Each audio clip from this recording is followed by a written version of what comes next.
how long have you worked with them? They've been a client for a long time, probably a couple of decades. I had only started work with them a couple of years ago. So, Okay.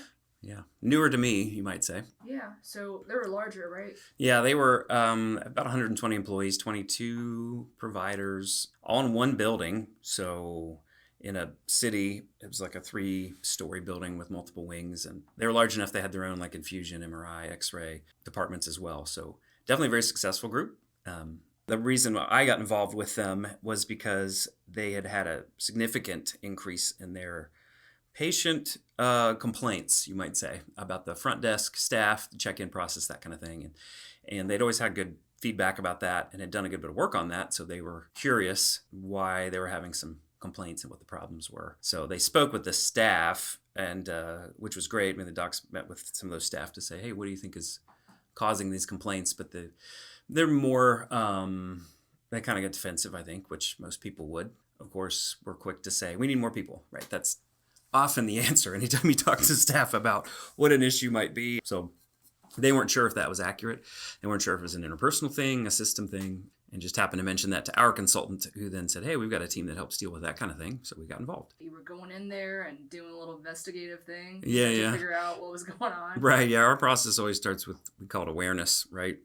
Which is a lot of assessment. We surveyed the staff about their skills, about the problems that they saw that worked the front desk. There are 5 of them that worked the front desk. And they were checking in 250 patients a day. So they're pretty busy, and asked them questions about their process. Then we went up there and spent a day with them. We interviewed each one of them to involve them and ask them what they thought needed to improve.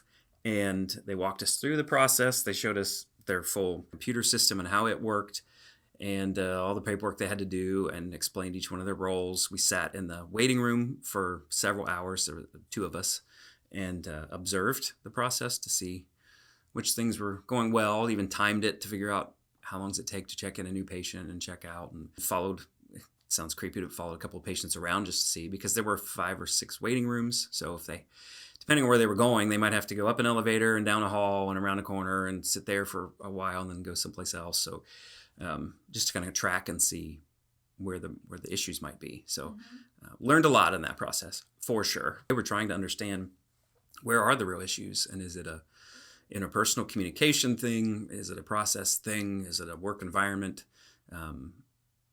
You just never know. So what was the actual issue, and how did you relay that to the doctors?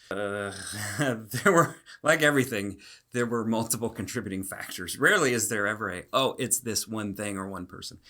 Because what we found actually was, we asked the staff to self-assess themselves on the kind of 4 pillars of good customer service that we train on, and they gave themselves, this is a 1 to 5 scale, like a 4.7 something, which is excellent. Our staff observed them and then scored each one of them as well in those same areas, and we gave them like a 4.64, almost a 4.7 too. So we felt they were doing a really good job. They knew the patients well, they knew their names, they were really friendly and communicative. What we saw happen was that they would get so busy at times that they might start to get a little faster and less patient with the patients. They also, this was during COVID restrictions, so they had masks on and there were plexiglass barriers up, and they didn't have enough lighting to see people. So you'd walk in and somebody might say, hello, sir, ma'am, I can check you in, I can help you over here, but you couldn't see who that was. And because they're masked up, you can't really hear it as well. And that there's nothing they could do about the masks, but it just contributed to the confusion that people were having, and was a barrier to communication. So there were some things physically that we suggested they do. We also looked back at how many patients they had had. And traditionally, they'd had something like 200 patients a day 5 years prior, and then they had grown to 250 patients a day. So they'd grown up 50 patients. And even though they'd made some improvements to their process, we looked at their whole check-in, check-out system and everything, and there really was, we could come up with virtually nothing they could do to make that more efficient. It was communication issues because of some of the barriers at the time, and they had increased their patient load. So there were also the fact that because there were so many waiting areas and traffic patterns, there were people getting lost every so often. Somebody missed an appointment because they were there early, but they happened to be in the wrong waiting room, which was awful. Right. And so 3 or 4 times a day, somebody would come and go, so-and-so checked in. They're not in our waiting room. And they'd have to go check all the other waiting rooms to find them. So just some bad instructions maybe happening. Well, that would be very frustrating, for the patients and for the staff, and that causes a lot of friction. Right. And just the workflow would be, well, that's what would cause the patients to complain, right? Yeah. Yeah. And they had to, they check in and check out. So if you have 250 appointments, that means that's 500 interactions that they have with the front desk staff. Yeah. And those staff were also answering calls, making calls to patients to remind them. They were doing referrals. They were, calling about labs. So they had multiple duties in addition to checking patients in and out. That definitely interfered with their time. So they did need more people. Well, that is part of what ended up happening. Oh. Yeah, that they had grown. I think in 2016 they had 48,000 appointments that year. But by 2021, they were having 60,000 appointments. So that's a big jump. We were able to look back and see that basically they need one front desk staff for every 50 appointments in a day. And so they had increased the need by one staff person in that amount of time. And even though they'd made some changes to the efficiency of the process and some systems to make it faster, there were regulations that required them to do more paperwork. I think, in medical world, that certainly is an issue. So that slowed them down enough that it basically offset the efficiencies that they gained by having to do more paperwork and more, things around HIPAA and that kind of thing. So yeah, our suggestions were a variety of things in those areas, but. Right. So how long would you say it took for the doctor or just the practice to start implementing the new awareness and structure, right? And also a new person. How long did that take? And the effectiveness, what was the time frame? Yeah. Well, it varied. So one of the things we told them was, hey, these plexiglass barriers, et cetera, the lights are off in that area, so you couldn't see somebody to know who was talking to you. So they turn on the lights. They did that, which helped.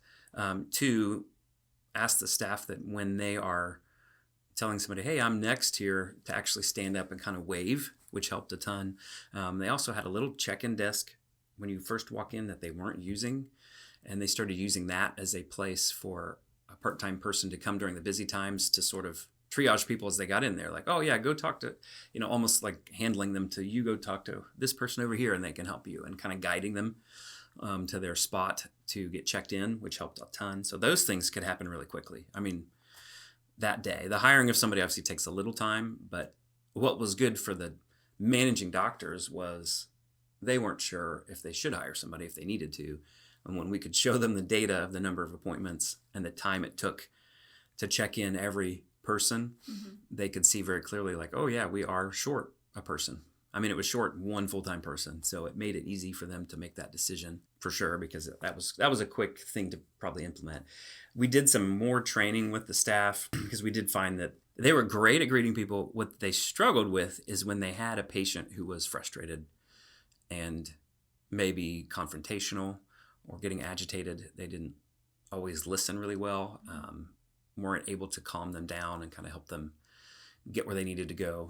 One bad patient can rattle the whole room. Oh, yeah. Yeah, and there was one incident when we were there observing where a patient got frustrated and had to change an appointment, and something that I think had been messed up in their paperwork and something miscommunicated. And so they were definitely escalating, and their complaint, the patient was, and the staff member was patient for about the first 10 seconds, and then they started to get frustrated too, as we all do. And that just escalated even further, to where we could see them kind of defending themselves and even saying, well, but you didn't do this paperwork and that's going to cause this. And like, okay, that's not going to help the person calm down in the moment. Like, let's help them calm down first. And then, pointing the finger is less important than helping the person calm down and fixing the issue. And then helping them realize, oh, hey, next time you check in, if you do this, that'll help make sure this goes more smoothly, right? We also suggested, they had a map of their facility, and we're like, just create a map and then a few instructions as to how to get to each waiting area, because people were getting lost. Color code it real quick. That was something they could put together in a week and start handing to patients if they were going someplace further than go down this hall and take the second door on the left, and that helped for sure. Something that was kind of quick for them to put into place. So I'm going to hone in on that one question again because human drama interests me. I'm sure it interests Yeah. But so when you noticed with that one bad patient, right? And how many front desk people were there at the time? There had been 5 at the time. Yeah. This one bad patient was the catalyst to like a ripple effect. And when you see the front desk staff being rattled, right? How did that impact everybody internally? Like, how did it shift, and what time? How long did it take for everybody to kind of recover? Yeah, that's a good question.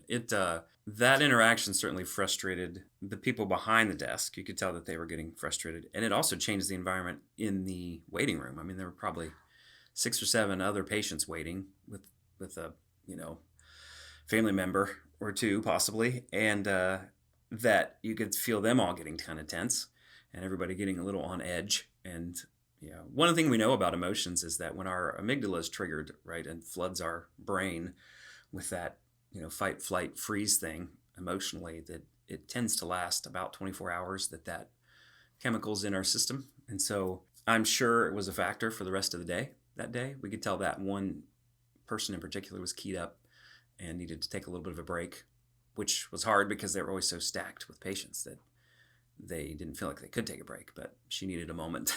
And so she was able to take a minute and calm down, but it stuck with her the rest of the day. And you can tell she was less, empathetic with those who came after.